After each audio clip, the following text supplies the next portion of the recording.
Bab 015. Mereka berjalan kaki di sepanjang jalan Malioboro, melihat-lihat di sekitar. Sepanjang jalan mereka bergandengan tangan dengan mesra, seperti pengantin baru pada umumnya. Tak hanya mereka, ada beberapa pasangan lain yang melakukan hal yang sama. Cuaca yang dingin setelah hujan membasahi bumi kota Yogyakarta menambah suasana romantis bagi mereka yang berpasangan kala itu. Sepanjang jalan Clara tersenyum bahagia, karena apa yang ia semogakan 2 tahun lalu sebelum meninggalkan kota ini, akhirnya terkabul. Yaitu, ia berharap jika suatu saat kembali lagi ke kota ini, harus bersama pasangan, seseorang yang ia cintai. Meski saat itu Clara sama sekali belum tahu siapakah yang akan menjadi jodohnya, pacar saja ia tidak punya. Setelah lelah berjalan menyusuri sebagian jalan Malioboro, karena perut mulai terasa lapar, mereka pun berhenti di sebuah tempat makan lesehan yang menyajikan berbagai makanan khas kota Yogyakarta. Mereka makan dengan ditemani alunan musik dari musisi jalanan, dan itu sudah menjadi ciri khas jika berkunjung ke tempat ini. Setelah perut mereka terisi, mereka melanjutkan lagi berjalan melihat-lihat sekeliling dan Clara berhenti dan duduk di bangku pinggir jalan Malioboro yang sudah disediakan di sana, dan kebetulan kosong. Walau cuaca dingin, bukan berarti membuat tempat ini menjadi sepi, justru semakin malam pengunjung semakin ramai. Brian pun ikut duduk di sebelah Clara, dan menyeruput kopi cup hangat yang ia beli tadi, minuman yang menurutnya sangat pas dengan cuaca saat ini. "Bang sini, foto yuk," ucap Clara kemudian mengambil ponselnya membuka kamera. Brian mengikuti kemauan istrinya, dan mereka pun berselfie ria. "Kita belum pernah foto berdua lagi ya setelah akad nikah?" tanya Brian. "Iya, makanya nih adek ajak foto, biar seperti suami istri benaran," ucapnya sambil melihat-lihat hasil foto mereka. "Kan emang udah beneran sayang," bisik Brian. "Ih, kenapa yang ini adek kelihatan gendut, abang gak ada yang jelek satupun," gerutu Clara kesal. "Emang abang kapan jeleknya sih?" jawab Brian memuji dirinya sendiri. "Iya tahu, abang emang tampan, awas aja kalau sampai macam-macam dengan manfaatin wajah tampan itu," Clara mengancam dan melirik sedikit ke arah suaminya. Brian hanya tersenyum melihat tingkah istrinya, dan mulai memegang kepala Clara, dan mengacak-acak kerudungnya. Tentu hal itu membuat Clara tambah kesal. "Sayang, nanti fotonya kirim ya," ucap Brian. "Males," ucap Clara singkat. Setelah puas menyusuri sepanjang jalan Malioboro, jam sudah menunjukkan pukul 22.30. Akhirnya mereka kembali ke hotel, dan beristirahat. Tidak ada pergulatan malam ini karena Brian sadar besok ia harus bangun pagi untuk mengikuti kegiatan yang ditugaskan kepadanya. Dan mereka hanya tertidur semalaman hingga pagi. Pagi harinya, Brian sudah bersiap rapi dengan setelah batik yang ia kenakan. "Sayang, kok nggak bangunin adek?" Clara terbangun dan mengucek matanya, melihat suaminya yang sudah rapi. "Kasihan, tidurnya nyenyak banget. Ayo cuci muka ganti baju, kita sarapan dulu ke bawah," jawab Brian. "Mandi dululah, nggak lama kok bang." Dengan cepat Clara bergegas menuju kamar mandi. Setelah selesai semuanya, mereka pun turun ke bawah dan sarapan di restoran yang ada di hotel. Di sana, Brian melihat Robbie yang sedang duduk sendiri. "Kita gabung dengan teman abang boleh nggak sayang?" tanya Brian. "Boleh kok," jawab Clara. Setelah mengambil makanan, sambil menggandeng tangan Clara, Brian berjalan menuju tempat Robbie duduk. "Hei, sendiri aja, Brian?" Ya iyalah, kan temennya lagi asyik bulan madu," jawab Robbie menyindir Brian dan Clara. Clara hanya tersenyum malu mendengar kalimat Robbie barusan. "Angga mana?" tanya Brian. "Nggak tahu tuh, udah gue teleponin nggak ada jawaban, masih tidur paling," jawab Robbie. Setelah selesai sarapan, Brian mengantarkan Clara kembali ke kamar hotel, sementara Robbie langsung masuk ke aula tempat acara seminar digelar. Sesampainya di kamar, "Bang, Adek boleh ketemu teman nggak hari ini? Tanya Clara pelan berharap suaminya mengizinkan. Siapa? Mending kamu di kamar aja sayang, abang khawatir, jawab Brian sambil berdiri di depan cermin mengecek kembali bagaimana penampilannya. Nggak boleh ya. Ya udah adek di kamar aja deh, jawab Clara dengan nada sedikit kecewa. Iya, biasanya kamu tahan rebahan seharian. Tapi itu kan di rumah, Bang. Iya, abang nggak bakal lama kok, nanti jam makan siang abang ke kamar lagi, ucap Brian meyakinkan istrinya. Iya bang, Clara hanya menurut saja, tidak mau membantah ucapan prianya itu. Brian mendekati istrinya, menundukkan sedikit kepalanya dan mendekatkan wajahnya dengan wajah Clara, mengecup lembut bibirnya, Clara pun membalasnya. Namun tiba-tiba Brian melepas ciumannya. Udah ya sayang, nanti abang malah nggak jadi ikut acara seminarnya gara-gara kamu, ucapnya sambil tersenyum. Dan berpamitan dengan istrinya. Di dalam aula, Brian sudah duduk semeja dengan dua rekannya Robbie dan Angga. Di sana dia banyak bertemu dengan teman-teman seangkatannya saat mengikuti pendidikan jaksa dulu. Bisa dibilang ini adalah reuni kecil bagi mereka. Sementara Clara hanya berdiam di kamar berbaring, dan membuka aplikasi YouTube, menonton channel favoritnya yaitu resep-resep masakan dan sudah berlangsung selama 1 jam, entah sudah berapa video masak-memasak yang ia tonton. Setelah bosan dengan YouTube, Clara membuka galeri di ponselnya, melihat-lihat foto selfie dirinya dengan Brian tadi malam, ia tersenyum. Akhirnya kesabarannya berbuah manis, kini Brian menjadi miliknya seutuhnya. Clara bahagia karena ia merasa akhirnya lelaki itu kini benar-benar mencintainya, dan seolah tak bisa lepas darinya. Hal itu jelas Clara rasakan dan terlihat saat bagaimana Brian memperlakukannya, perhatiannya dan setiap sentuhan yang diberikan lelaki itu. Namun berbeda dengan Clara yang masih terlihat malu-malu untuk menunjukkan rasa cinta dan sayangnya.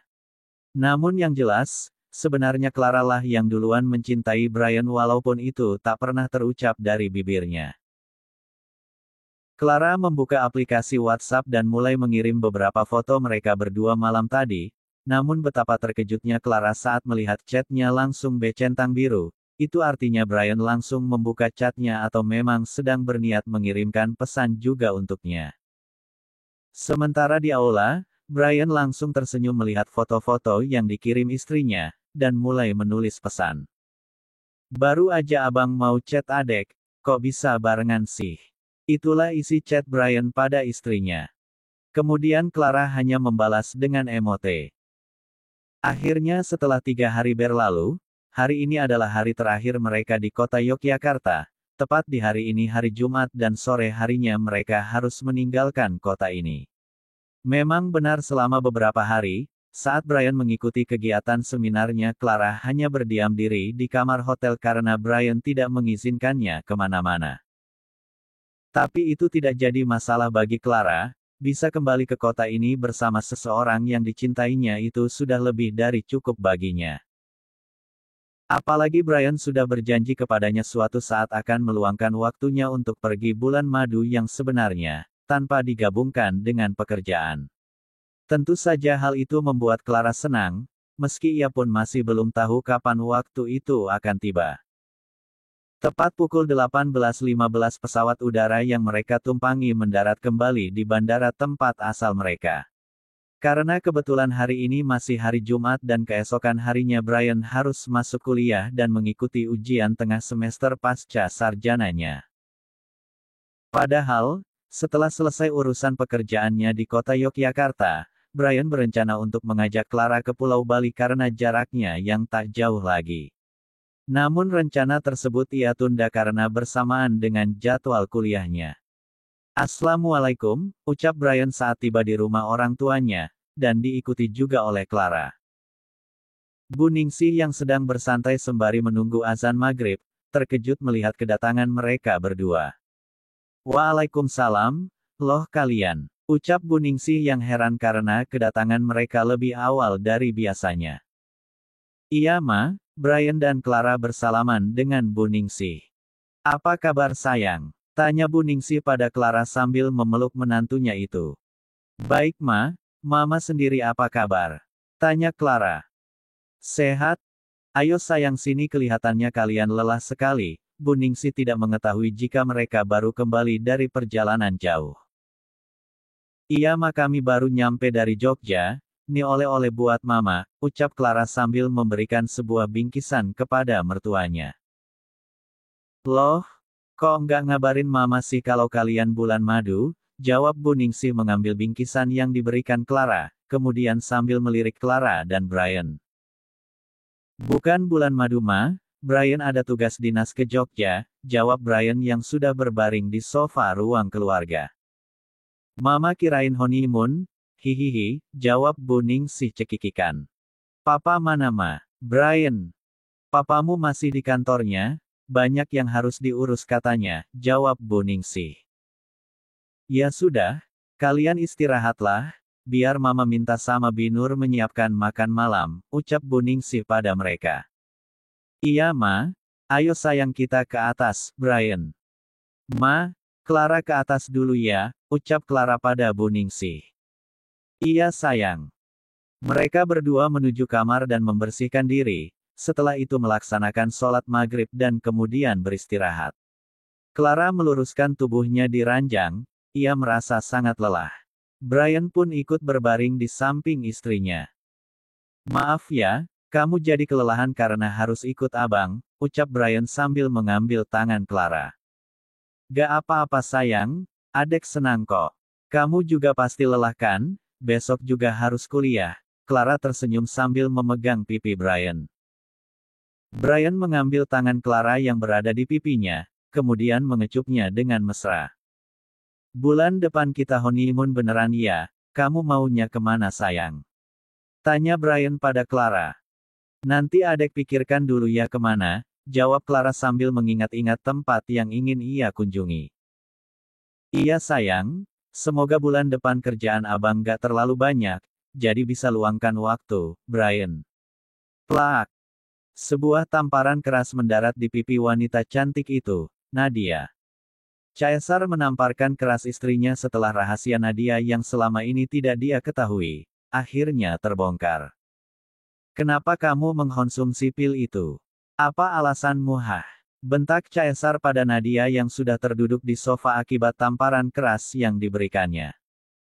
Adot aku belum siap untuk punya anak, jawab Nadia gugup dan takut. Apa alasanmu belum siap? Tega sekali kamu ternyata selama 3 tahun pernikahan kita, kamu mempermainkanku, ucapnya lagi dengan nada yang keras. Kalau aku hamil dan punya anak, pasti waktuku menjadi terbatas dan kamu pasti tidak mengizinkanku lagi untuk pergi bersenang-senang bersama teman-temanku, jawab wanita itu sambil terisak. Itu sudah pasti. Sebagai seorang istri dan jika menjadi ibu harusnya memang kamu mengutamakan keluarga bukan teman-temanmu yang banyak gaya itu, emosi Caesar semakin menjadi, ingin sekali ia menamparkan lagi istrinya itu namun ia menahannya. Maafkan aku sayang, aku janji gak akan minum pil itu lagi, jawab Nadia yang menarik kaki suaminya memohon agar pergi meninggalkannya. Sudah terlambat, detik ini juga aku talak kamu, Caesar tak ragu lagi dengan ucapannya, yang sudah terlanjur kecewa dengan wanita yang ia cintai itu. Caesar keluar mengambil jaket, ponsel dan kunci mobilnya, meninggalkan Nadia yang masih menangis terisak. Caesar menyalakan mobilnya dan mulai mengemudi, entah kemana tujuannya. Tiba-tiba ia terpikir pulang ke rumah orang tuanya, ia pun melajukan mobilnya dengan kencang. Caesar benar-benar tidak menyangka jika selama ini istrinya mengkonsumsi obat penunda kehamilan. Padahal memiliki momongan adalah harapan bagi banyak pasangan yang sudah menikah, termasuk dirinya. Apalagi mengingat orang tuanya yang sudah lama menginginkan cucu. Setelah kurang lebih setengah jam mengemudi, Caesar tiba di rumah orang tuanya, dan langsung masuk menuju ruang makan. Tentu saja orang-orang yang berada di sana terkejut melihat kedatangannya secara tiba-tiba dengan wajah murung dan mata yang sedikit berkaca-kaca memperlihatkan kekecewaan yang mendalam. Sayang, kamu kenapa nak? Tanya Bu Ningsih menghampiri anaknya. Aku udah talak Nadia Bu, jawabnya. Apa? Yang benar saja nak, apa yang terjadi? Bu Ningsih penasaran dan langsung menggiring Caesar untuk ikut duduk bersama mereka, yaitu Papa, Brian dan Clara. Apa Nadia selingkuh? Tanya Papa. Sementara Brian dan Clara hanya diam saja tidak mau terlalu dalam mencampuri. Biarlah ini urusan orang tua mereka saja. Enggak Pak, ternyata selama ini Nadia mengkonsumsi pil penunda kehamilan, jawab Caesar sambil membasuh wajahnya, mencoba menahan amarahnya. Astagfirullah, ucap Mama dan Clara bersamaan. Benarkan feeling Mama waktu itu saat kamu meminta restu untuk menikahinya? Dari awal Mama memang kurang suka dengan dia, apalagi penampilannya. Bu Ningsih pun ikut berapi-api mendengarkan alasan mengapa Caesar menalak istrinya. Jadi kamu benar-benar sudah menalaknya? Tanya Papa. Iya Pak, hari Senin langsung aku urus perceraian ke pengadilan agama, jawabnya tegas. Tapi kamu tahu dari mana kalau selama ini dia meminum pil itu? Mama. Awalnya aku kira hanya vitamin atau obat diet, tapi ternyata karena sangat penasaran aku ambil obat itu dari tasnya, lalu aku tanyakan ke teman dokterku jelas Caesar. Ya sudah kalau begitu Mama dukung keputusan kamu, tidak perlu khawatir kalau kamu bakal jadi duda. Toh Mama yakin masih banyak wanita cantik dan soleha yang mau menjadi istri kamu. Bu Ningsih sangat mendukung keputusan anaknya untuk menceraikan Nadia. Karena sebenarnya dari awal Bu Ningsih kurang setuju dengan pernikahan mereka, namun karena putra sulungnya itu terlanjur mencintai Nadia, terpaksa Bu Ningsih harus mendukung demi kebahagiaan Caesar. Kemudian hening sejenak, Clara dan Brian hanya saling bertatapan. Kamu makan dulu ya, Mama ambilin, ucap Bu Ningsih. Gak usah nanti aja, aku naik ke atas aja ya istirahat. Kemudian Caesar berjalan menuju tangga dan menaikinya satu persatu, sambil menunduk. Brian terus menatap saudara satu-satunya itu, dengan tatapan penuh rasa iba, mengapa nasib abangnya bisa seperti itu. Setelah selesai makan malam, mereka bubar dan kembali ke kamar. Bang, kasihan ya Bang Caesar, ucap Clara. Iya, gak ngangka dia bakalan begitu rumah tangganya, jawab Brian. Semoga kita langgeng sampai maut yang memisahkan ya sayang, tiba-tiba Clara memeluk Brian yang sudah berbaring di sebelahnya. Amin, jawabnya sambil mengecup kening istrinya. Clara terbangun tepat jam 5 subuh, karena dia sudah menyetel alarm di ponsel dan menaruhnya di bawah bantal tidurnya. Ia tidak mau mengulang lagi kesalahannya yang bangun kesiangan saat berada di rumah mertua. Bangun sayang, ayo kita sholat subuh, Clara membangunkan Brian dengan membelai rambutnya. Kemudian Clara segera berwudu dan melaksanakan sholat subuh, namun Brian belum juga bangun. Setelah selesai sholat, Clara kembali membangunkan Brian. Sayang, bangun dong keburu matahari terbit loh. Ayo, kali ini Clara berbisik tepat di telinga Brian, membuatnya kegelian dan langsung membuka mata. Jam berapa sekarang? Brian memegang pinggang Clara yang duduk di sebelahnya. Jam 5:30, Bang, jawab Clara. Brian segera bangun dan menuju kamar mandi, kemudian berwudu. Sementara Clara turun ke bawah menuju dapur, tidak lupa mengenakan jilbab instan yang biasa ia pakai di rumah. Clara menuruni anak tangga satu persatu, kemudian menuju dapur dan melihat Binur yang sedang memasak untuk sarapan. Non Clara sudah bangun, sapa Binur yang melihat Clara sudah berdiri di sampingnya. Sudah Bi, ada yang bisa saya bantu? Tidak usah Non, mending Non Clara duduk aja. Kan capek abis perjalanan jauh, jawab Binur. Sayang, kamu sudah bangun. Sini dong temenin Mama, kata Bu Ningsih yang tiba-tiba sudah berada di belakangnya. Iya Ma, kemudian Clara mengikuti mertuanya keluar melalui pintu samping. Dan duduk di teras samping rumah yang menghadap ke kolam renang. Matahari sudah mulai menampakkan dirinya kala itu. Mama tidak tahu mau cerita sama siapa, Mama kasihan dengan Caesar, kenapa nasibnya bisa seperti itu, kata Bu Ningsih. Iya Ma, Clara juga nggak menyangka ternyata ada orang yang nggak mau memiliki anak, padahal di luar sana banyak sekali wanita yang memohon di setiap sujudnya untuk bisa segera hamil. Tapi apa mungkin Kak Nadia itu punya alasan tersendiri Ma? Clara menatap mertuanya, jelas terlihat wajah kecewa yang mendalam di sana.